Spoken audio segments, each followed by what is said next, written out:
Mendikbudristek Dikti Nadiem Makarim menyebut akan membentuk tim gabungan dari pihak museum, pakar, dan pihak kepolisian untuk menginventarisasi benda-benda bersejarah yang rusak atau terdampak kebakaran. Museum Nasional yang berada di bawah Kementerian Pendidikan dan Kebudayaan memiliki koleksi yang luar biasa dan sejarah panjang yang mempesona. Beragam kisah sejarah nasional kini dipadukan dengan sejumlah teknologi agar terus menarik minat pengunjung museum ini.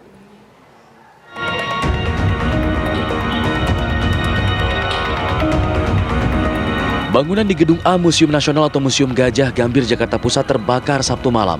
Kebakaran diduga akibat konsleting listrik.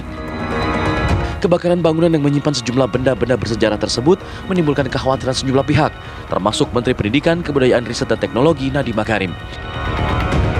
Nadiem menyebut ia akan membentuk tim gabungan dari pihak museum, pakar, dan pihak kepolisian untuk menginventarisasi benda-benda bersejarah yang rusak atau terdampak kebakaran.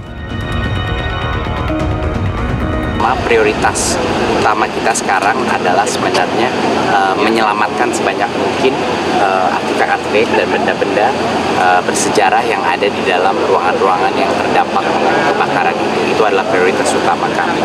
Jadinya kami telah berkoordinasi, jadi kami membuat tim gabungan ya antara tim museum dan pakar-pakar museum yang akan bekerja sama dengan aparat kepolisian dan juga aparat pemadam kebakaran untuk memastikan bahwa benda-benda tersebut bisa kita catat apa kerusakannya dan juga bisa kita amankan bagi yang masih bisa diamankan. Museum Nasional atau kerap disebut Museum Gajah ini awalnya dibangun pada tahun 1778 dalam masa pemerintahan Belanda dengan nama Bataviasch Genootschap van Kunsten en Wetenschappen atau BG dengan tujuan mengkoleksi seni dan buku-buku berharga kala itu. Nama BG kemudian diubah menjadi Lembaga Kebudayaan Indonesia pada tahun 1950 untuk mencerminkan perubahan zaman.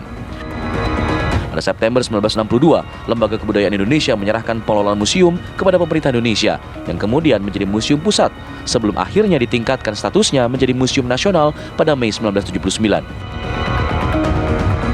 Saat ini Museum Nasional berada di bawah Kementerian Pendidikan dan Kebudayaan. Museum ini memiliki koleksi yang luar biasa dan sejarah panjang yang mempesona. Beragam kisah sejarah nasional kini dipadukan dengan sejumlah teknologi agar terus menarik minat pengunjung museum ini. Museum Gajah saat ini menjadi salah satu tujuan wisata budaya utama di Indonesia. Publik berharap museum yang menggambarkan warisan budaya bangsa ini tidak kehilangan artefak atau benda-benda bersejarah lainnya setelah kebakaran melanda salah satu bangunan penting ini. Tim TV One mengabarkan.